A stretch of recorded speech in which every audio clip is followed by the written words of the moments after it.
प्रभु, भले ये आपको पहचानने में असमर्थ हो, पर हम सब ने आपको पहचान लिया है। हाँ प्रभु, एक भक्त होने के नाते और एक अर्धांगिनी और माँ होने के नाते मैं आपसे इनके प्राणों की भिक्षा मांगती हूँ। अपनी कृपा दिखाइए और इन्हें क्षमा कर दीजिए। आपके लिए मित्र और शत्रु में कोई अंतर नहीं प्रभु। उसी तरह आपकी कृपा और दंड में भी कोई अंतर नहीं। दोनों दया ही तो हैं, अकारण ही किसी को प्राप्त नहीं होती।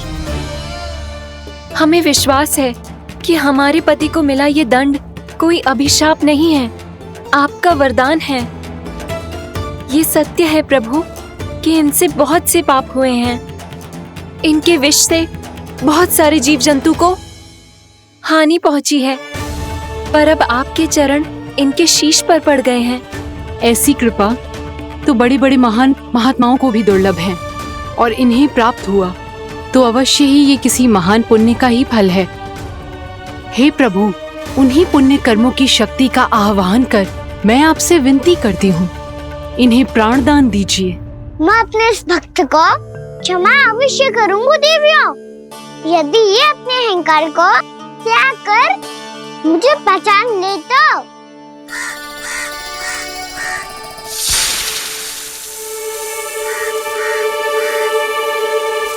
मैं तुम्हें श्राप देता हूँ, जितनी विषैली तुम्हारी जिह्वा है उतने ही विषैले सर्प बन जाओ तुम।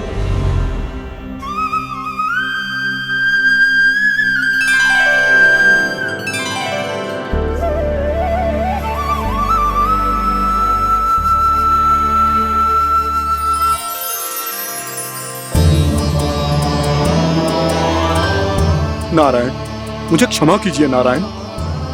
मैं तो आपका परम भक्त था, किंतु मैं आपको पहचान नहीं सका। इसका दंड तो मुझे मिलना ही था, किंतु मैं अब प्रायश्चित करना चाहता हूं।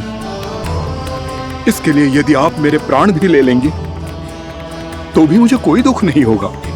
मैं अपना जीवन, मृत्यु और अपना अस्तित्व सब कुछ आपको समर्पित करता हूं। तुम्हें तुम्हारे क्रोध के कारण श्राप मिला, जिसे विशाल सर्प के रूप में तुम्हारा जन्म हुआ, और सर्प का तो स्वभाव है विष फैलाना। इसीलिए तुम्हें दंड नहीं दूंगा मैं। शेष सभी अपराधों का पश्चाताप कर लिया, इसीलिए मैं तुम्हें क्षमा करता हूँ कालिया।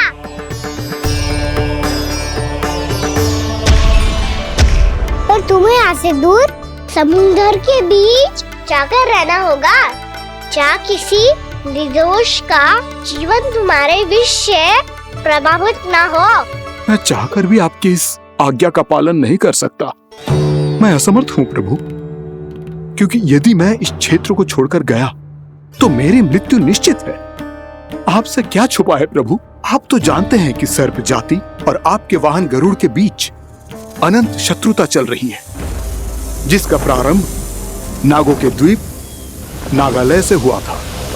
उस द्वीप पर छोटे जीवों को निगल जाने के लिए सर्प थे, और गरुड़ को सर्पों का स्वाद बहुत प्रिय था, इसलिए वो बार बार नागद्वीप जाने लगा था। पर इस कारण पूरी सर्प जाति उससे आतंकित हो गई थी। इसलिए जब भी गरुड़ वहां पहुंचता तो सभी सर्प छिपने लगते। जब गरुड़ को इसका आभास हुआ तो उसे बड़ा क्रोध आया, और वो उत्तेजना में भरकर सर्पों का शिकार करने लगा। भूख ना होने पर भी उन्हें मारने लगा। अब सर्पों के प्राण हरना उसके लिए खेल बन गया था। इस भीषण समस्या का समाधान ढूंढने के लिए पूरी सर्प जाति महान सर्प वासुकी के सामने इकट्ठी हुई।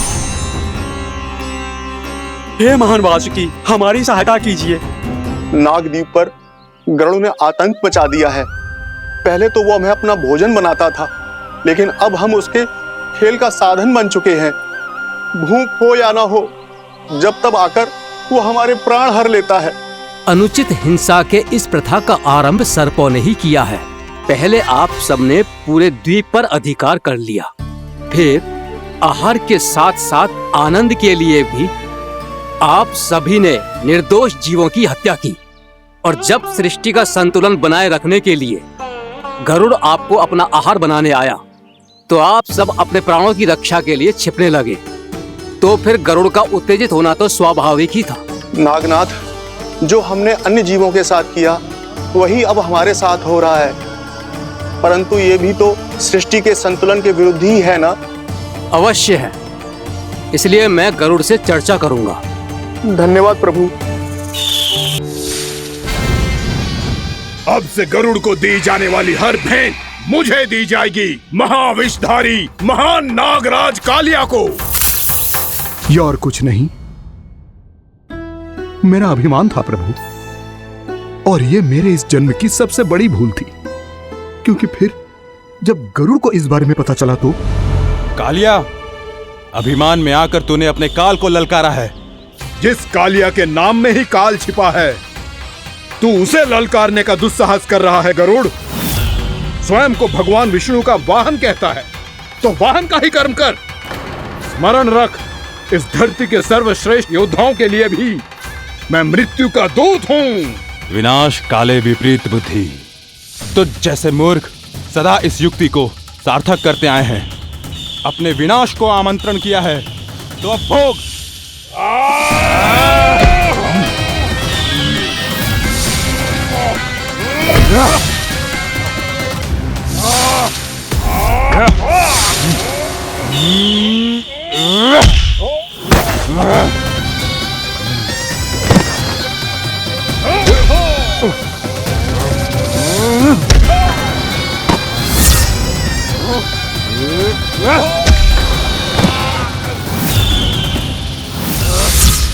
जिसने मेरा भोजन चुराने की धृष्टता की है, वो इसी योग्य है। तू मुझे जानता नहीं है गरुड़, मैं महाविषधारी नाग कालिया हूँ। तेरा इतना दुस्साहस कि तूने मुझ पर चरण से प्रहार किया। वाह!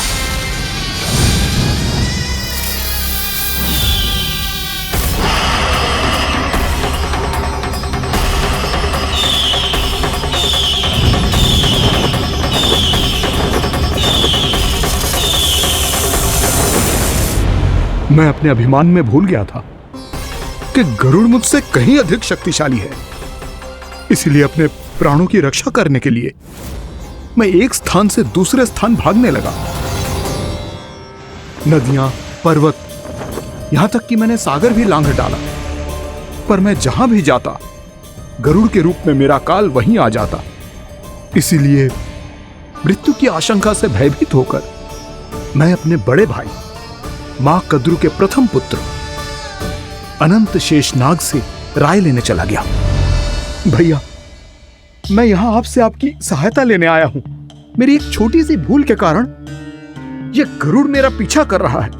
मुझे हर समय हर स्थान पे ढूंढते रहता है। यदि उसने मुझे ढूंढ लिया तो वो निश्चित ही मेरे प्राण ले लेगा। मुझे कोई ऐसा स्थान बताइए जहां मैं अपनी पत्नी और अपनी संतानों के साथ शांति से रह सकूं। तुम यमुना नदी के किनारे वृंदावन क्षेत्र में जाके वास करो कालिया। गरुड़ वहां प्रवेश नहीं कर सकता, क्योंकि उसे ऋषि सौबरी का श्राप मिला हुआ है।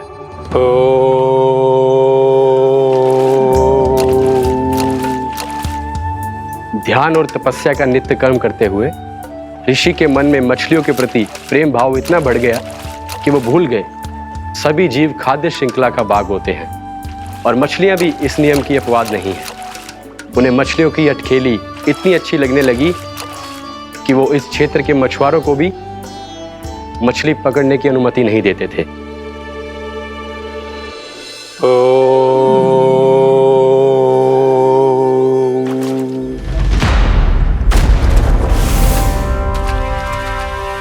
उस दिन वो उस पक्षी को नहीं रोक पाए, पर तब से सावधान रहने लगे।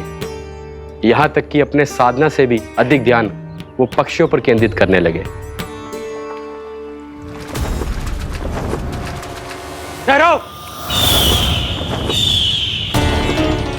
इसी क्षण अपनी चोंच में पकड़ी इस मछली को छोड़ दो। तुम्हें इन मछलियों का आहार नहीं करना चाहिए पक्षीराज। ये तो खाद्य श्रृंखला का नियम है ऋषिवर। यदि मैं इनका आहार नहीं करूंगा तो कोई और पक्षी कर लेगा।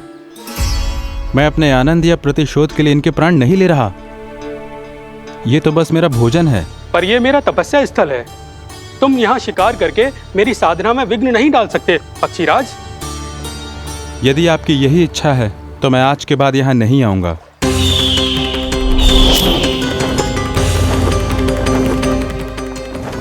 पर आज ये मछली मेरे आहार के रूप में पकड़ी जा चुकी है। मैं वचन देता हूँ ऋषिवर, इस स्थान पर ये मेरा अंतिम शिकार होगा।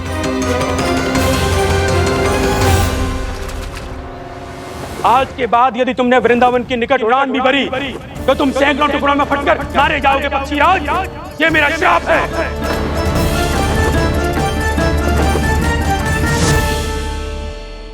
और इसीलिए भैया शेषनाग के सुझाव के अनुसार मैं यहां आ गया। पर अब यदि मैं कहीं और जाऊंगा तो मेरे प्राण नहीं बचेंगे प्रभु। निश्चिंत रहो कालिया, अब से गरुड़ तुम्हें कोई हानि नहीं पहुंचाएगा। अब तुम्हारे फनों पर मेरी पक्षिन बन गए कालिया, इसीलिए अब से तुम्हें गरुड़ से कोई भय नहीं होगा। निश्चिंत होकर अपने परिवार के साथ गहरे समुद्र में चले जाओ और सुख से शांति से निवास करो। पर ध्यान रहे निर्दोष जीवों को हानि ना पहुंचे। आपने मुझे जीवन दान दे दिया प्रभु, इस उपकार से मैं कृतज्ञ हूँ प्रभु। आदेश दीजिए, मैं आपकी सेवा कैसे करूं? तुम्हारे जल क्षेत्र से 1 कोटि कमल पुष्पों को लेने की अनुमति दे दो कालिया। यह मेरी सेवा होगी। प्रभु, ये तो मेरा सौभाग्य होगा।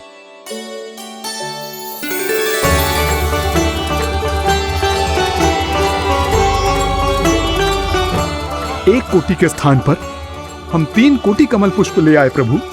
मैं तुम्हारी सेवा भाव से प्रसन्न हुआ कालिया। रमणक द्वीप पर चले जाओ ताकि तुम्हारे कारण फिर कभी किसी निर्दोष जीव को हानि ना पहुंचे और न ही तुम्हारा विष मेरे प्रिय यमुना नदी के जल को दूषित कर पाए। मैं तुम्हें आशीर्वाद देता हूँ। आज यहाँ मेरे द्वारा तुम्हें दिए गए इस आदेश का स्मरण जो भी भक्त करेगा और प्रातः काल और संध्या काल में इसका उच्चारण करेगा, उसे फिर कभी किसी संकट से कोई भय नहीं होगा। ये स्थान अब से काला कुंड के नाम से जाना जाएगा। यहाँ पर स्नान करने वाला और देवताओं को इस क्षेत्र से जल का अर्घ्य देकर प्रसन्न करने वाला भक्त यदि मेरा स्मरण करके पास रखेगा तो वो अपने सभी पापों से शीघ्र ही मुक्त हो जाएगा।